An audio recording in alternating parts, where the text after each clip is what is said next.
কিভাবে একটি online passport form সঠিকভাবে পূরণ করতে হয় তা শিখুন এবং আজকের ডিজিটাল যুগে এর গুরুত্ব আবিষ্কার করুন। অনলাইনে একটি পাসপোর্ট ফর্ম পূরণ করা একটি কঠিন কাজ হতে পারে, তবে এটি পাসপোর্ট পাওয়ার ক্ষেত্রে গুরুত্বপূর্ণ পদক্ষেপ। এই ভিডিওতে আমরা আপনাকে প্রক্রিয়াটির মাধ্যমে গাইড করব এবং কোনো বিলম্ব বা প্রত্যাখ্যান এড়াতে ফর্মটি সঠিকভাবে পূরণ করার তাৎপর্য তুলে ধরব। আপনি প্রথমবার আবেদনকারী হন বা আপনার পাসপোর্ট নবায়ন করেন, এই ভিডিওটি আপনার জন্য। অনলাইনে আমার পাসপোর্ট ফর্ম পূরণ চ্যালেঞ্জ নিতে এবং এটি আসলে কতটা গুরুত্বপূর্ণ তা প্রকাশ করার জন্য আমার সাথে যোগ দিন। আপনারা সবাই লগ ইন করার পর apply for a new E passport এই অপশনটিতে ক্লিক করবেন। Passport type, select the passport type for your application. এখানে দুইটা অপশন আছে, অর্ডিনারি পাসপোর্ট, অফিসিয়াল পাসপোর্ট। সাধারণ ব্যক্তিরা সবসময় অর্ডিনারি পাসপোর্ট সিলেক্ট করবেন, আর যারা সরকারি চাকরিজীবী তারা অফিসিয়াল পাসপোর্ট সিলেক্ট করবেন। তাদের অবশ্যই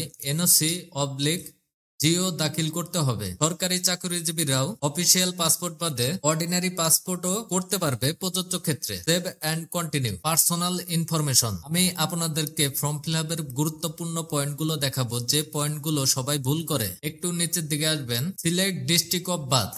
এখানে সুন্দরভাবে লেখা আছে জন্ম স্থানটা সবসময় জেলা সিলেক্ট করবেন। এই পয়েন্টে সবাই জেলা বাদে তার থানাটা সিলেক্ট করে, এক্ষেত্রে তার পাসপোর্ট আবেদনে ভুল হয়। তারপরে যে পয়েন্ট সেটি হলো citizenship information. Select type of citizenship by birth. বাংলাদেশিরা সবসময় বাই বার্থ সিলেক্ট করবেন। এই অপশনে কেউ মনে করেন আমি তো বিদেশ ভ্রমণ করে আসছি, বাই ডিসেন্ট বা ইমিগ্রেশন সিলেক্ট করব।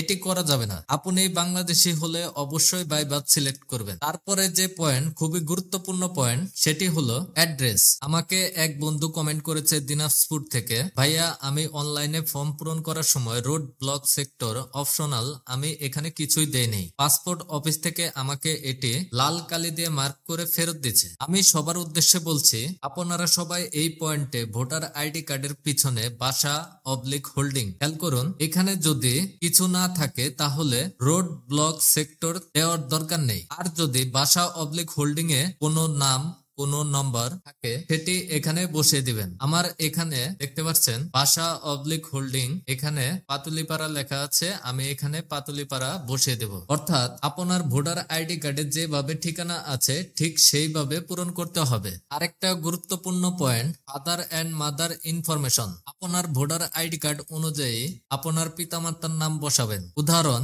আপনার আইডি কার্ডের সাথে পিতা অবলিক মাতার আইডি কার্ডের নাম যদি মিল নাও থাকে সেক্ষেত্রে আপনার আইডি কার্ডে যেভাবে আছে ঠিক সেইভাবে তুলে দিবেন। ন্যাশনাল আইডি অপশনাল থাকা সত্ত্বেও আপনার পিতামাতার এনআইডি কার্ডের নাম্বারটা এখানে বসিয়ে দিবেন। বাস্তব অভিজ্ঞতা থেকে বলছি। Emergency contact, select emergency contact relationship. জরুরি প্রয়োজনে যার নাম সিলেক্ট করবেন, ধরেন আপনার পিতার নাম সিলেক্ট করলেন, আপনাকে অবশ্যই একটু নিচের দিকে আসবেন, খেয়াল করুন কন্টাক্ট নাম্বার। এখানে আপনার বাবার মোবাইল নাম্বারটা বসিয়ে দিবেন। উদাহরণস্বরূপ আপনার নাম্বার এবং আপনার পিতার নাম্বার যদি একই দেন তাহলে পাসপোর্ট অফিস থেকে আপনাকে ফেরত পাঠিয়ে দেবে। বাস্তব অভিজ্ঞতা থেকে বলছি। এই ছোট ছোট পয়েন্টগুলো ফিল আপ করে কমপ্লিট আবেদন করতে পারবেন। আপনার বাস্তব অভিজ্ঞতা নিচের মন্তব্যে অবশ্যই শেয়ার করবেন। পাসপোর্ট সম্পর্কিত আমার চ্যানেলে অনেকগুলো ভিডিও রয়েছে, চ্যানেলের ভিতর প্রবেশ করে প্রয়োজনীয় ভিডিওগুলো দেখে নেবেন। প্রয়োজনীয় তথ্যমূলক ভিডিও সবার আগে পেতে